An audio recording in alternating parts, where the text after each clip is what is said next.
سنی کو نہیں مانتے. بھائی آپ سنی ہیں کیوں ہے؟ بات ہے. دو چلے میں جا کے آ کے شرک و بدعت شروع کر دیتا، یہ حرام ہے، یہ شرک ہے، اور پوری زندگی کر رہا ہے، اس کو جائز ہے سو نہیں معلوم. دو چلے میں شرک معلوم، بدعت معلوم، پوری زندگی جائز نہیں معلوم. تو میں آج یہ کوشش کروں گا کہ تم کو دین بتاؤں.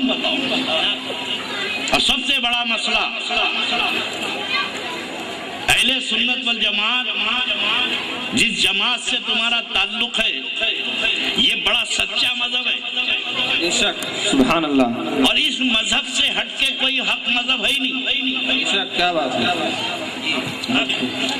اگر کوئی چوراہے پہ کھڑے رہ کر تم سے پیاز بیچنے والے سے، پان بیچنے والے سے، ٹھیلا چلانے والے، آٹو چلانے والے سے، ہم سے تو کوئی پوچھتا نہیں، پوچھتے تم سے.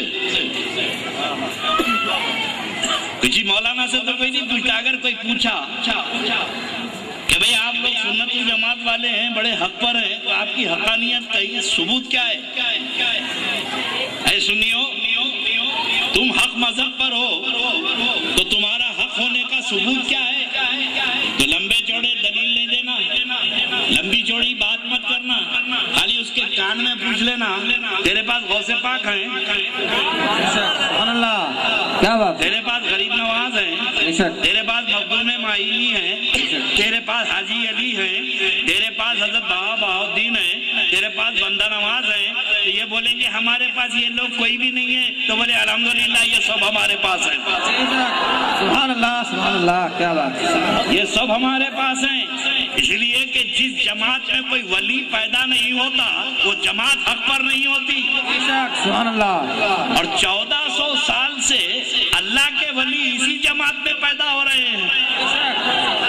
اس جماعت سے ہٹ کر اللہ کا ولی تم کہیں نہیں بتا سکتے. نہ شیعوں میں، نہ اہل، بڑے بڑے ملا پیدا ہوں گے مگر ولی اللہ پیدا نہیں ہوتا.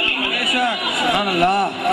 تو یہ تو سب سے بڑا ثبوت ہے کہ تم حق پر ہو، اور بڑے دلائل دینے کی ضرورت ہی نہیں ہے، لمبی چوڑی تقریر کی ضرورت نہیں ہے. اور میں تو سنت الجماعت کے نوجوانوں سے، بچوں سے کہتا ہوں کہ کتنا بڑا اللہ کا احسان ہے کہ اللہ نے تم کو کتنے اچھی جماعت میں پیدا کیا. اور اللہ کا سب سے بڑا احسان یہ ہے کہ اللہ نے ہم کو مسلمان پیدا کیا. بھائی اللہ قادر مطلق ہے، اللہ مالک ہے. عیسائیوں میں پیدا کر دیتا، ہم کو یہودیوں میں پیدا کر دیتا، ہم کو ہندوستان کی آبادی میں پیدا کر دیتا، مگر پروردگار عالم نے نہ ہم کو عیسائیوں میں پیدا کیا، نہ یہودیوں میں، نہ ہندوؤں میں. اللہ نے ہم کو اس مذہب میں پیدا کیا، ان کی امت میں پیدا کیا جن کی امت میں پیدا ہونے کی آرزو پیغمبروں نے کی تھی. کہ اے اللہ مجھے بنی اسرائیل کا پیغمبر نہ بنا، تیرے حبیب محمد کا امتی بنا دے. تو جو پیغمبروں کی خواہش تھی، تم بغیر خواہش کے پیدا ہو گئے. جنہوں نے خواہش کی تھی کہ امتی بننا ہے اور تم بغیر خواہش کے پیدا ہو گئے، تو کتنا بڑا کرم ہے. جو نبیوں نے تمنا کی تھی، تم بغیر تمنا کے امت رسول بن گئے. اور دوسرا بڑا اللہ کا احسان ہے. پھر احسان پہ احسان دیکھو آپ. پہلا احسان یہ کہ ہم کو سرکار کا امتی بنایا، اور دوسرا احسان 72 فرقے ہیں مسلمانوں میں. مسلمانوں میں 72 جماعتیں ہیں. اللہ نے کسی بھی جماعت میں پیدا نہیں کیا ہم کو. ابھی اللہ چاہتا تو شیعوں میں پیدا کر دیتا، اللہ چاہتا تو بوروں میں پیدا کر دیتا، اللہ چاہتا تو خوجوں میں پیدا کر دیتا، اللہ چاہتا تو کسی اہل حدیث کے گھر پیدا کر دیتا، کسی وہابی کے گھر پیدا کر دیتا. مگر یہ تو کتنا بڑا اللہ کا احسان ہے. اللہ نے نہ ان کے پاس پیدا کرا، نہ ان کے پاس پیدا کرا. اللہ نے اس جماعت میں پیدا کیا جس جماعت میں غوث اعظم کو پیدا کیا. سبحان اللہ. یا رسول اللہ. اللہ نے اس جماعت میں پیدا کیا جس جماعت میں غریب نواز کو پیدا کیا. بے شک. اللہ نے ہم کو اس جماعت میں پیدا کیا جس میں مخدوم معینی کو پیدا کیا، حاجی علی کو پیدا کیا. تو میرے دوستو، یہ ہماری جماعت کسی چوراہے کی جماعت نہیں ہے، یہ اللہ کے ولیوں کی جماعت ہے، سبحان اللہ سبحان اللہ، یہ اللہ کے ولیوں کی جماعت ہے۔ اور دنیا کی ہر نظریہ جھوٹا ہو سکتا ہے، ہر آئیڈیالوجی جھوٹی ہو سکتی ہے، مگر غوث و خواجہ کا مذہب جھوٹا نہیں ہو سکتا۔ بتاؤ نا، تو کتنا بڑا احسان ہے۔ اب اس کی قدر کرو، یہ جماعت کی۔ اب جماعتیں تو آتی رہیں گی، آخری جماعت دجال کی آئیں گی۔ یہاں بہت ہے بولے تو جہنم میں بھی بہت ہونا، ڈالتے جاؤ جہنم ایک ہی بولے گی، اور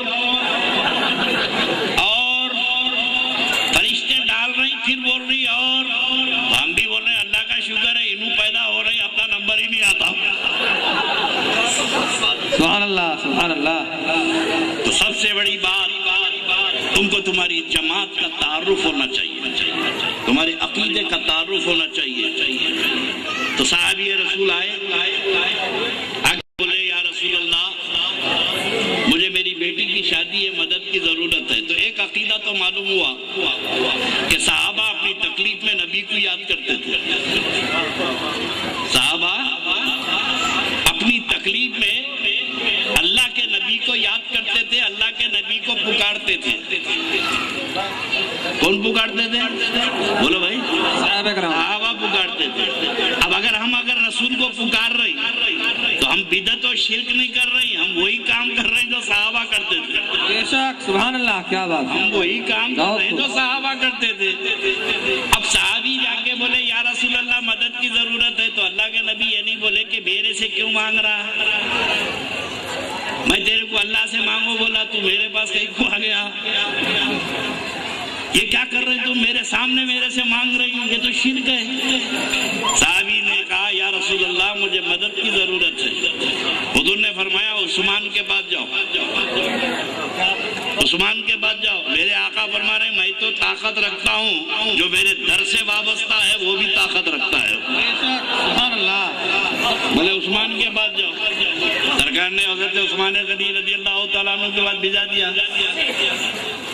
میں جو تم کو سنا رہا ہوں کہ یہ جاگنا، یہ بیٹھنا، یہ کیسے کام آئے گا تم سن لو، کہ بہت جاگے اپنے لیے۔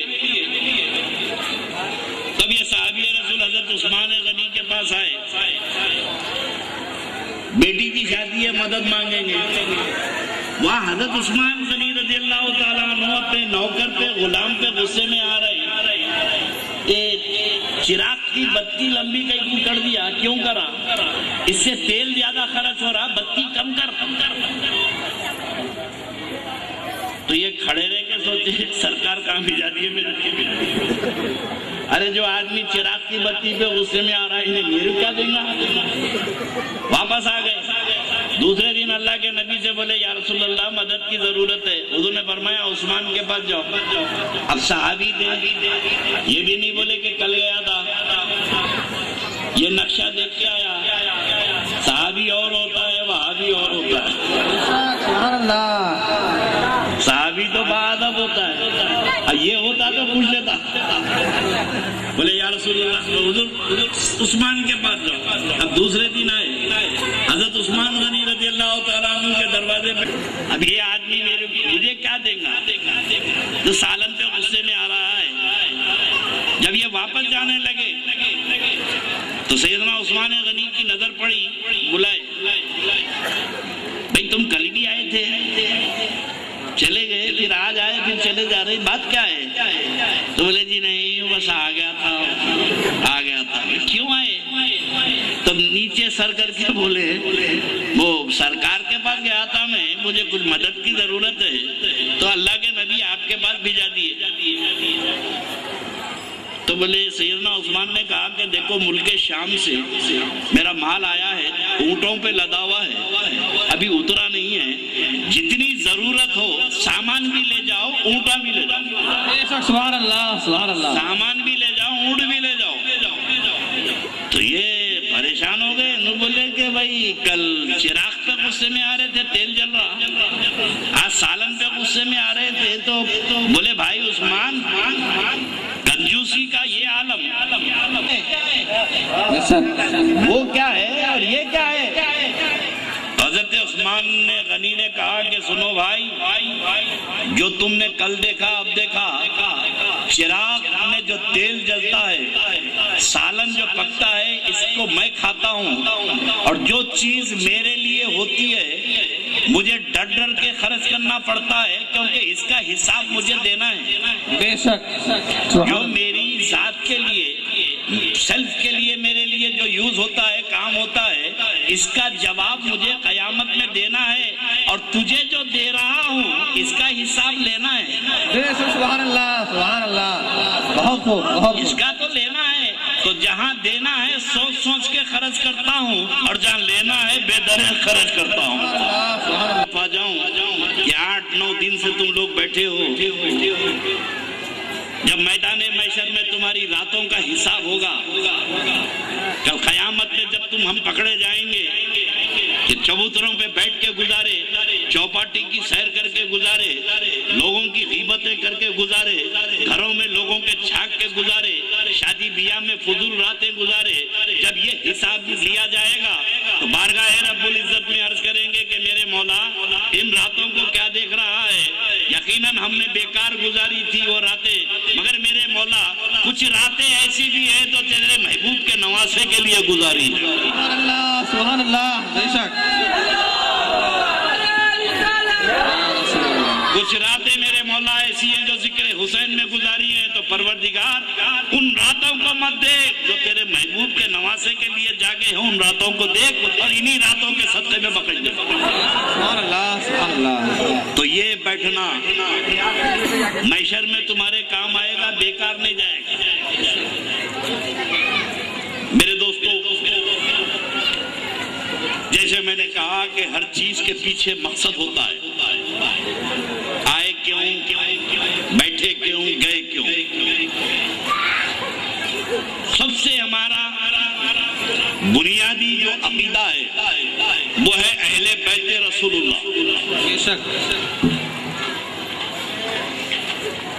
اہل سنت والجماعت اس جماعت کو کہتے ہیں جو اہل بیت کی کشتی میں بیٹھا ہے اور صحابہ رہنما ہے۔ سبحان اللہ۔ ایک اور گروپ ہے جس کے پاس صرف کشتی ہے، راستہ نہیں ہے، ان کے پاس صحابہ کا کوئی تصور نہیں ہے، خالی اہل بیت کو لے کے چل رہے ہیں۔